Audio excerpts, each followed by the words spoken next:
আসসালামু আলাইকুম রহমতুল্লাহ বারকাতুহু। প্রিয় মুসলিম মুমিনাত, সমস্ত প্রশংসা আল্লাহ তাআলার দরবারে, যে আল্লাহ তাআলা আমাদেরকে সৃষ্টি করেছেন। আকাশ, জমিন, চন্দ্র, সূর্য, গ্রহ, তারা সমস্ত কিছুর মালিক সেই মহান রব্বিল ইজ্জাতের দরবারে দিল থেকে শুকরিয়া আদায় করি, আলহামদুলিল্লাহ।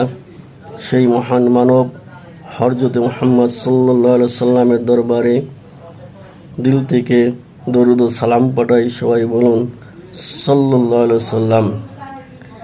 ভাই ও দোস্ত বুজুর্গ, আজকে জিলকদ মাসের প্রথম জুম্মার দিন। আল্লাহ তাআলা আমাদেরকে জুম্মার নামাজ আদায় করার জন্য তৌফিক দান করলেন।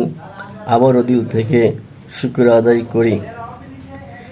ভাই ও দোস্ত বুজুর্গ, প্রচণ্ড গরমের ভিতর